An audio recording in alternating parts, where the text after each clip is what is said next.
Morning everyone.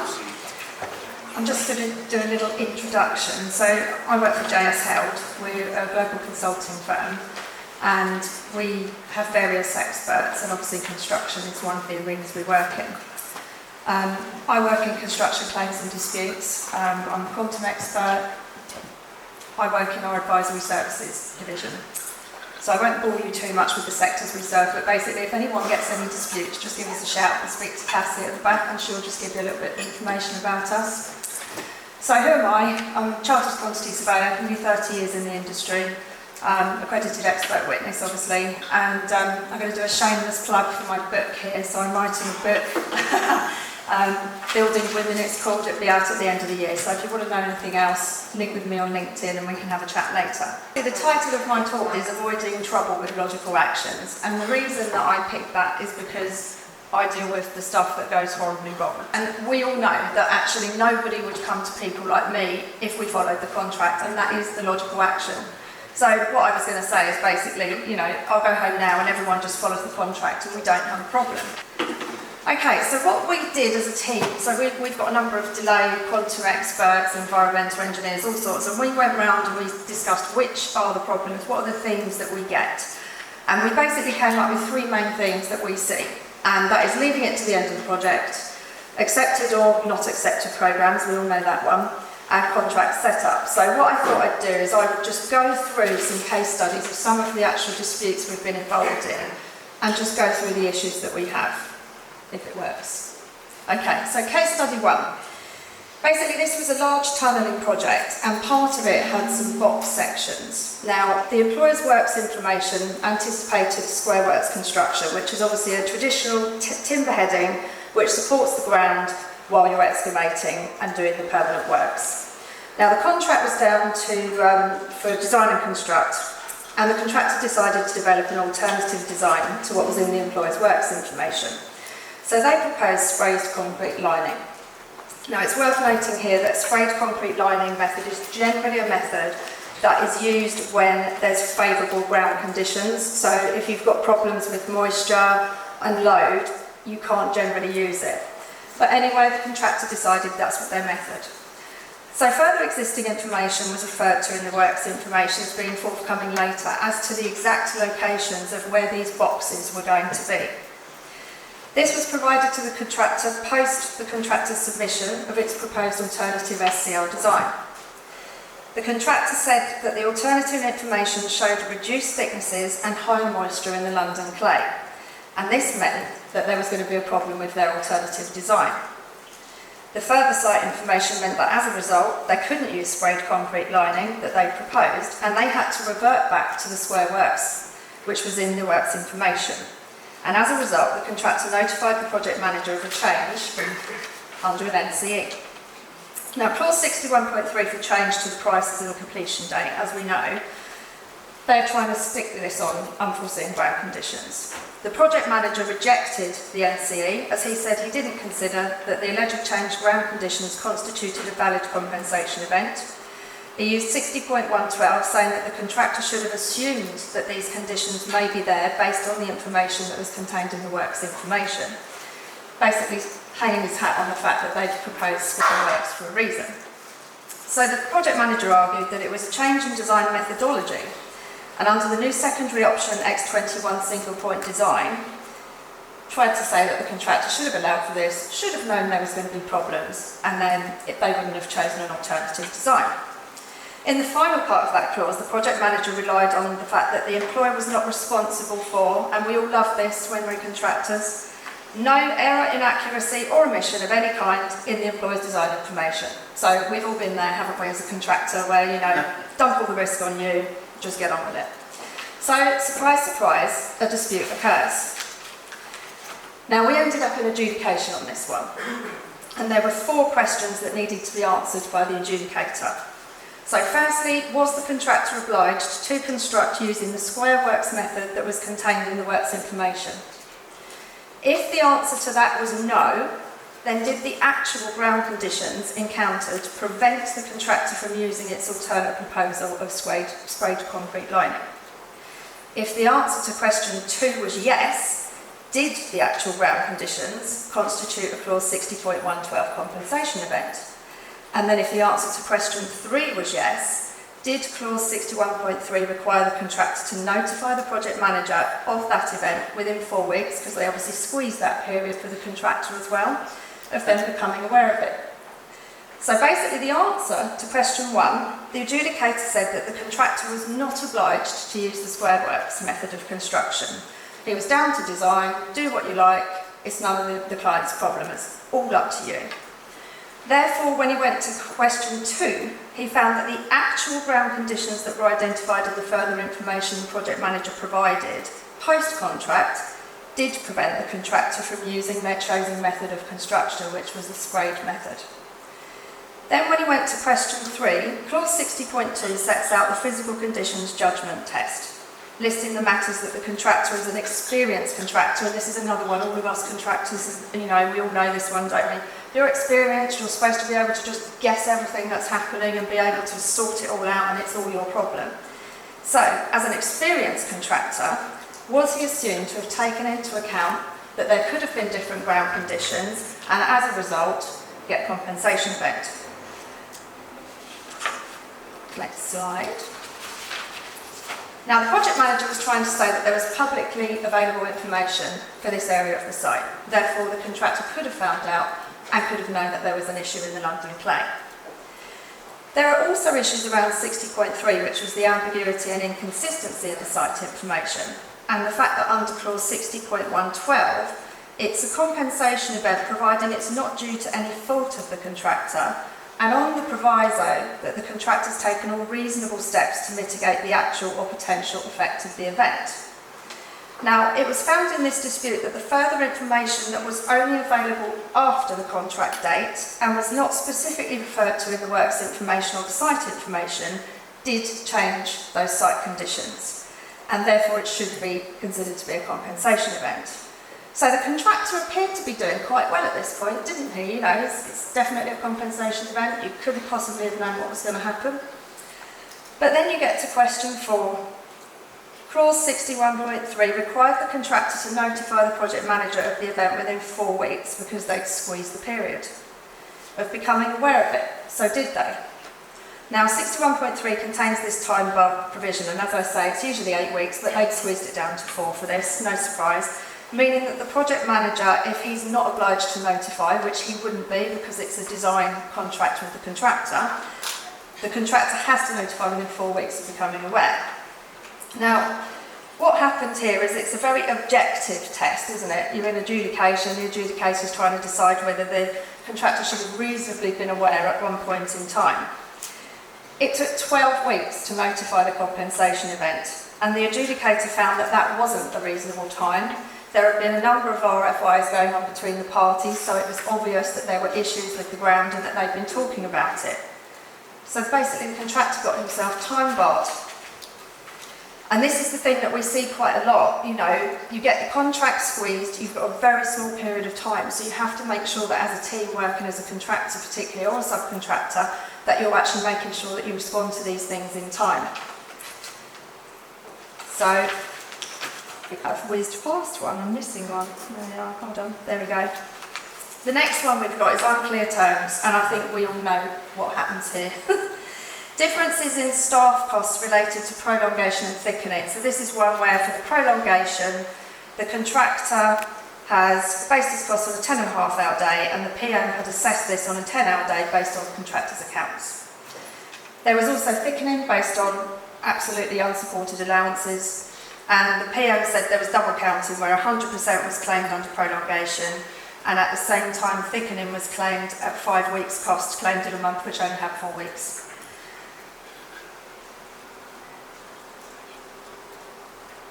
Sorry, I was just looking at the slide, it looks slightly different to my notes here, Glenn, but never mind. The tender BQQ rates, so basically we had a bit of a dispute going on where there was a tender BQ that was used during the build-up to the contract, and the contractor was saying we should use the BQQ rates when they were pricing these compensation events. The issues that were in contention was that the contractor has to demonstrate the loss that he's incurred, or it will be considered included in the contractor's fee. The bill rates from the tender were found clearly they were not meant to be used to price CEs. As it stated, it is to be noted that the invitation to tender, which also forms part of the contract, states that bill 4G is for evaluation only and will not be included in the contract award. Rates entered into the schedule for use in evaluation of the tenders should be priced in accordance with the short schedule of cost components.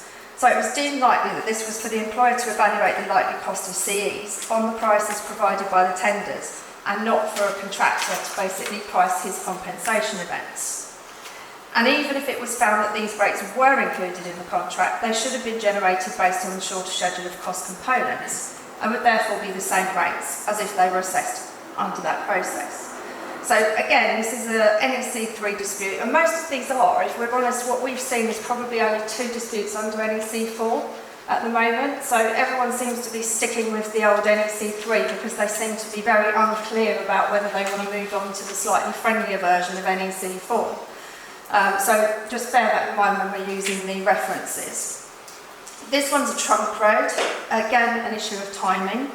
So the contractor submits a quotation to the project manager in May 2020 following COVID. We all know how that went, don't we? The project manager rejected the contractor's quotation and issued a project manager's assessment a year later. And obviously the dividing date he used was April 2021, a year later. So we get into this forecast versus actual scenario again. So the project manager hadn't just done that, but he'd also not even responded directly to the contractor's quotation. So, dispute forms, surprise, surprise, goes to adjudication. Now, in adjudication, the contractor was required to respond to the project manager's assessment, where the dividing date is a year later. So, not interested in his forecast, the adjudicator's only interested in what the client has done now.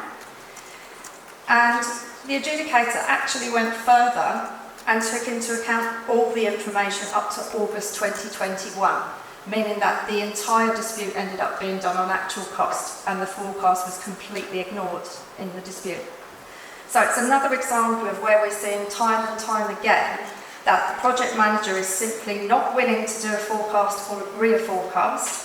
And what tends to happen is I think they're frightened that the contractor's somehow going to make a profit and make money off of their forecast. And, you know, sorry to any project managers in here who think I'm being a bit harsh, but I can only base it on what we see going wrong. And basically, it's a fear factor. So they know now that what will happen if it goes into a dispute is most of the time it's going to be based on actual cost. So, you know, we're seeing a lot of danger in the disputes that we're getting. The next one, and I think this touches a little bit on what happened before I came on, is the issue of entrenched positions. So obviously we speak a lot about how everyone's supposed to collaborate, we're supposed to work together, we should be creating these relationships where we're actually working as a team. Now, even if cases don't enter into a formal dispute like an adjudication, arbitration or litigation, there can still be considerable costs when people are in entrenched positions. And this case study was a huge infrastructure project, and it was a dispute that had been ongoing between the contractor and the project manager for almost 2 years. And it was threatening to cause a major problem on the project because everybody had started to get very adversarial and there was very little collaboration going on. Basically, it started with the project manager's instruction, which was issued on the 17th of February 2020. The contractor issued a contractor's quotation 4 months later, on the 26th of June, for an additional 150 million and 80 weeks. Obviously the project manager didn't like this, so he's rejected the quotation and said, right, off you go, come back again. So the contractor did, and surprise, surprise, with the second quotation, it's gone up to 210 million and 95 weeks. So you can imagine the project manager nearly fell off his chair at this point. So he rejected the second quotation.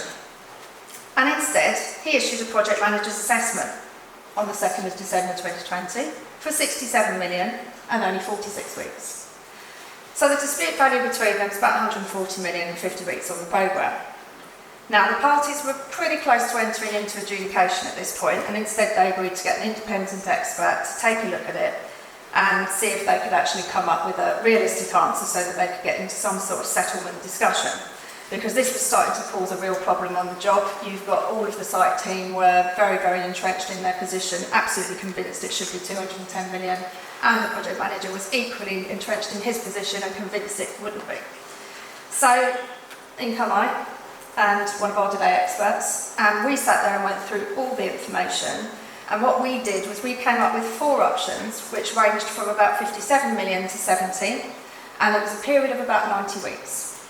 Now, this did enable the parties to reach a settlement, but my point is with entrenched positions, when people aren't doing this contract properly, is that it costs a lot of money. You've got the time for the parties in their respective commercial and programming teams arguing over the issues and detracting them from really working on the project. And this was a huge project, it's still going now, and they had another 5 years to run. So, you know, you've got them all in the wrong headspace and not actually concentrating on what they should be doing.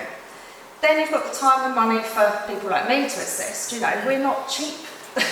You know, if you get into a dispute, you're looking at a lot of money. You've got expert costs, you can have legal costs, you might have to put a settlement agreement together. And then you've got time for the multiple discussions for the hierarchy to try and avoid the adjudication. And it just ends up not being good project management. So, I mean, with the NEC, we're supposed to be looking at it as stimulating good management of the relationship between the parties. But if you get stuck into this scenario where you're absolutely adamant you're right and the other person is wrong, it's almost like the contract goes out the window. And I think we see this quite a lot. So, the next case study, rail station upgrade, and we all love the trains at the moment, don't we, the amount of delays and strikes we've had. So this case study revolves around works to a rail station upgrade, and it was a framework agreement that had various NEC options beneath it. For this particular project, the works were described as the design, implementation, testing, commissioning, training, assurance and delivery into service, as described in the works information, NEC 3 again. This 150 million over 380 weeks. The contractor issued a compensation event in respect of the discovery of ground conditions different to what he envisaged. The project manager disputed this and said that an experienced contractor would have known that there would be possible differences based on the information contained in the works information, and denied the compensation event was notified within the time required under 61.3. So again, go into a dispute and it goes to adjudication. And the 2 questions posed to the adjudicator were, has a CE occurred? And is the contractor entitled to a change in the price's key dates or completion date? And was the CE notified in time? So again, timing. So for question 1, had the CE occurred? And was the contractor entitled to a change? The adjudicator said that given the specific and general data available in the works information and site information, there was more than a small chance of some variance in ground strength occurring, and as a result, the contractor ought reasonably to have expected and indeed allowed for it. However, he went further and said the chance of encountering ground strength that was only 70% of what was anticipated, yep, 70% less strength in that ground, you're right, then it was probably quite a small chance that the contractor could have actually allowed for that based on the information that he'd had. So the adjudicator then went on to the second question, was the CE notified in time? Because he'd said, yes, this definitely is a compensation event. And for this, the adjudicator went through a chronology of events. The results of the ground investigation, which had been 26th of July. The contractor's early warning notice that had been issued on the 12th of August. So, you know, he hadn't hung around, he'd got his results, had a look, sent it through. The PO's response to the early warning on the 31st of August. Technical meetings that had occurred between the parties throughout September. Now, there had been about 12 meetings between the parties, so, you know, a lot of work had been done on this. And then on the 23rd of September, the contractor received a technical note from the project manager that was dated the 6th of September. And it was that technical note that actually caused the problem. On the 20th of October, the contractor issued the notification of a compensation event on ground conditions based on that technical note. On the 9th of November, the project manager rejected it. So the adjudicator looked at all of this and he said the contractor's early warning notice issued in August had included the statement the event could be a CE. So the contractor wasn't entirely sure at that point in time. He's doing his best, he's just warning everyone what's going on. The adjudicator found that despite the previous technical meetings the parties were engaged in, the additional technical note that was provided by the project manager in September and the implications of that technical note specifically were not fully clear to the contractor until he had received that technical note. So the project manager was basically trying to say, no, you should have allowed for this, and then drop that one on in very late in the day. So he said the contractor could not have been aware until receipt of that technical note from the project manager, and disagreed with the project manager and said that the contractor was not time barred as a result because he could not have reasonably been able to issue that compensation event until he had seen that technical note and then been able to take on board the content of it. So it's another example of issues that you get with the information issue, and I think also the lack of preparation between the site information and works information given scope now under NEC 4, and it leads to just constant issues in the contracts. So I'm going to ask a couple of questions now, and I didn't slide over because I was a bit late with this one, wasn't I? So for the contractors in the room, do you sometimes feel like there's too much information in the site information and scope, i.e. the client has chucked the kitchen sink in? So if it's a yes, stick your hand up. And if it's a no? Oh, okay, so there's a couple that think, okay. So clients, do you feel that you've set aside adequate time to go through the scope and the site information so it's relevant and comprehensive? So if it's a yes, stick your hand up. This is really telling, this one. And if it's a no, I'm guessing that's going to be a few more, yeah. So this is one of the things that we keep seeing, and what it is sometimes spending that money up front and taking that time to go through everything is actually going to be what saves a lot of money in the long run. Any subcontractors in the room? Okay. Do you sometimes feel that your contract doesn't link to what the contractor wants when you've got a CE? Yes or no? Because I think every subby we've spoken to is a yes. So what we want to do is really deliberately get everybody to think about this collaboration, and it goes right from the beginning of setting the project up. It's a real habit that clients have, and I've been there myself, of lobbing everything into the contract, and you don't know whether there's conflicts in there, and you just dump it on the contractor and expect them to sort it out. So for the case studies, our key takeaways are leaving it till the end. CEs get parked or time barred because they're not being done in accordance with the contract. Programme acceptance I'll touch on in a minute because I've got a couple of slides on that. And then contract setup. So, misalignment between site information and works information, now scope. The reason that I think that we have the issues in adjudication when this stuff actually goes into formal dispute is this case, which I'm sure we all know about. So, Northern Ireland Housing, the NEC 3, the employer issued an instruction changing the scope to the consultant but failed to notify a CE. The consultant obviously notified the instruction was a CE 4 months later with quotations, and 3 and 5 months after. So basically all outside the timeframes of the contract, and the dispute went to adjudication and then High Court. And basically the parties disagreed whether the consultant's actual cost records were relevant, and the court had 2 questions. Should assessment of the CE event be calculated by reference to forecast charges or actual cost, and were actual costs relevant to the process of this CE? Now we all know that we're supposed to have a forecast. If it's all done in time, it's not a problem, is it? But the issue we have is when it's not done on time. This case has actually led to the court saying, why would I shut my eyes and have a shot in the dark? If you've got the information, I can see what you've actually spent, why on earth would I use a forecast? Now, it's not how we look at the NEC, it's not how it should be run, but this is what adjudicators are doing. They're relying on this case. It isn't binding, under England and Wales, but people do look at this, and what happens is every adjudication we've had, where both parties aren't following the processes in the contract, they'll just go actual cost every time. So this is actually really showing how the contract is unable to work if the parties aren't following it properly. So the key takeaways of that, because it obviously does have far-reaching implications, is that it's imperative both parties follow the contract and that you actually comply with the timeframes. And I know this can be difficult because you get clients who squeeze that period down. And I think that means you then need to look at who have you got on the job, have you got the right resources, have you got enough resources so that you can actually comply with those timeframes.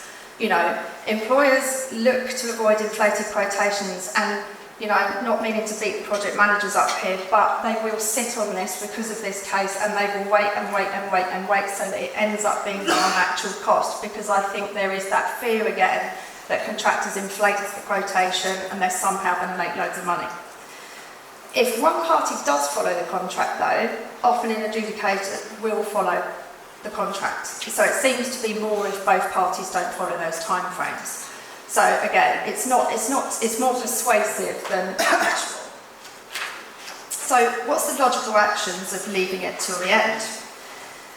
Oh, sorry, flip one. So obviously adequate resources to administer the contract properly. Now I know, you know, working for a contractor, you're obviously under really tight costs, you've got very low profit margin, and you don't want to necessarily overload the project with admin staff to actually be able to administrate it properly. However, if you don't do that, you're not going to make any money, and you're going to end up in a scenario where you're going to lose a dispute. You know, one of the things we thought would be really useful is, you know, the contract talks about collaboration, it tells us what we should do. And I think, as was mentioned before, you don't necessarily have to do it in the contractual way. Just set up some weekly meetings, be open, have those conversations. You know, I think some people are frightened to use the contract. They've still got that JCT mentality, chuck it in the drawer and don't think about it. But you can't do that with an NEC. You've really got to make sure that you follow the rules. And ensure that you're issuing your CEs in stipulated time. What we see is if with a contractor who's issuing them, even if then later on it's not a compensation event, at least they're giving themselves that security that if it is, they're not going to be time barred. So it's better to issue and then retract than it is to not issue at all, because that's where you get into a time bar scenario. If you're in a contract with design responsibility, just don't wait. I just think that's my biggest takeaway from today. Don't wait as a contractor, because you just get yourself into a scenario where the adjudicator is never going to use a forecast, always going to use an actual cost. So just make sure you're complying with the contract. So we did a little bit on the accepted programme scenario, and I'll be honest, I'm a quantum expert, not a planner, so I'm going to go over this one a little bit lightly, because I had some help from my planning section. But basically, what they see as a common issue that happens in the disputes with delay is how it's assessed if the job is finished. So this is your prospective versus retrospective analysis. The one that I was given is obviously there was a CE and it was issued 1st of June. So basically the work up to the 1st of June would be actual and anything after would be forecast. Now what happened was the usual parameters for the dividing date didn't apply, because the adjudicator decided that the date of the notice of delay was the dividing date, and again you ended up in a scenario where they used actual cost. So even when you get an issue with the delay section of people and programme, you still end up in a scenario where you get tripped up and you have to use actual cost. So I think what they were saying is basically the accepted programme is fundamental, and both parties have a key part to play in this. It's really important that it's used as a management tool. I think we see far too often that the first accepted programme at the beginning of the job can be the only one that is actually accepted. And I know NEC 4 has actually resolved some of this issue, but we've still got so many jobs that are long running under NEC 3, and we've got people that are 9, 12, 24 months down the line, and they still don't have another accepted programme. So it's absolutely ridiculously out of date, and nobody really knows where they are, what they're doing. So one of the things that we sort of discussed internally about how you could resolve this and avoid months of confusion and all the frustration that goes with it is actually sitting down right at the beginning of the job, you know, like being collaborative and trying to just work together, and actually having a joint training session, because sometimes what we see is project managers might not understand what the contractor's up to and vice versa, but if you sit down and have that discussion at the beginning, you can actually get yourself into a scenario where you highlight the importance of the programme,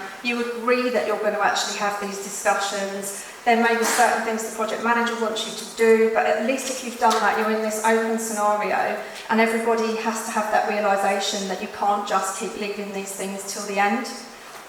The other thing is to obviously ensure the programme complies with the relevant clauses. And the other thing we thought might be useful is having like dedicated workshops for programme discussions, you know, and if necessary calling in experts to help mediate, because the contractor would always try and make sure that that programme is realistic for the works that they can see. So when they've had compensation events happen along the way, they're obviously forecasting, and I think sometimes when that date changes at the end, the project manager gets slightly worried about it and doesn't necessarily want to accept it. I think that needs to stop. We all need to sort of stop thinking that it's a major issue. If lots of compensation events happen, even if it's one big one, the programme may change. It's okay. It's okay to accept it. That is what this is all about. So I think part of it is just working together and using schedule analytic tools so that you can reduce the problems that are in the programme. So often what we see is, you know, a contractor's programme will come in, it might not be logic linked, there may be problems, and the project manager can't follow it. So just agree how you're going to do it in the first place. And the other thing is, it sounds really simple, but just submit a proper detailed narrative with each submission, or do a presentation to the PM so that they understand where you're coming from. Because it's those simple things that are less likely to mean it gets rejected.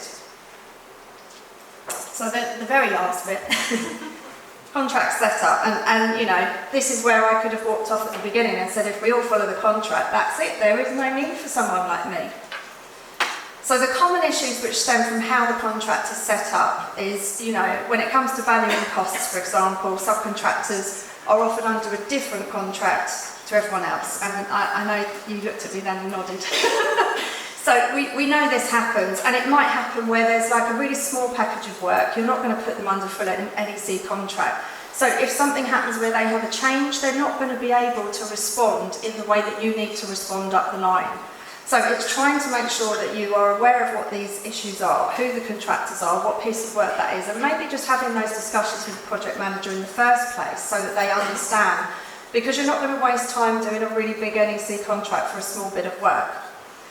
We get issues with the audit under option C where things aren't back to back. You know, do you discuss this with the client where you've got these small subbies and small pieces of work? I think we have to be realistic sometimes when we're working on these projects. Particularly small ones. Sometimes, you know, on a big project it's not such an issue where you've got the larger contractors and subcontractors, but when you've got small projects that have been put under an NEC, you're asking lots of small supply chain who potentially don't really understand the NEC contract well to either go into a contract they don't understand, or you put them on a different contract. And, you know, I've done it myself when working for contractors. So it's just trying to make sure that everyone's clear about what they need to do, even if they are under a different contract, so that it helps you produce things up the line.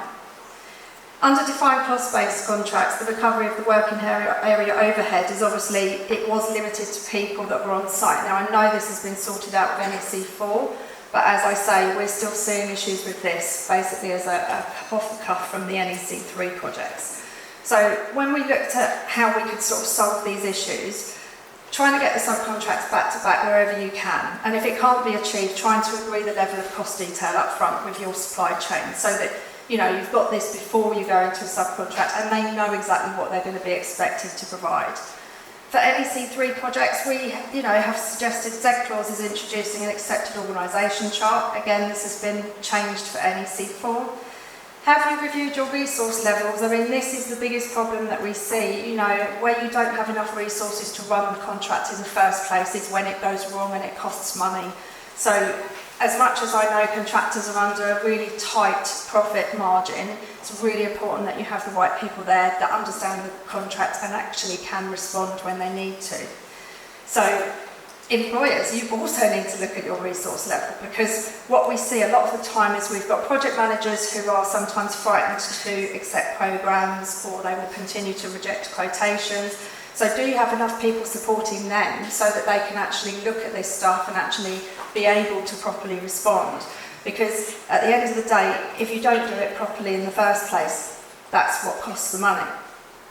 So the other thing that we thought was quite good is people who do risk allocation really well are the ones that don't get into dispute. So we need to get out of the mentality that chucking everything in there at the contractor is the right thing to do. Sometimes the best thing to do as a client is keep that risk yourself, because it will actually save money in the long run, because the contractor will always price the risk, and then you might pick the lowest tender, which may not be best value, but you can guarantee if you put all the risk in there, every contractor's quotation or every price for tenders that you get will be higher because they will price that risk in. And it just gives more scope for conflict. So, is it appropriate to issue every single document that you've got? You know, it's something that people really need to think about. Do you need to sit there for a week, 2 weeks with your designers, everybody together, and actually go through it? I mean, we've got clients where they refer to millions of other documents, link after link after link after link, and if you printed every single document up, hardly any of them are actually valid for the project. And it's just because they're scared that they're not going to put everything in and they might miss something. So I think that's the biggest thing. It's really the upfront time is what will save the money in the long run. And then a Z clause to insist on logic link critical path programs if it's not mentioned in the works information. This is one that our planners just really wish everybody had, because it's really, really hard to pick up a program that doesn't have that and then sort the problem out. So just a simple little thing like that can make a big difference. And I think I'm sort of bang on, hopefully. Very good. Excellent.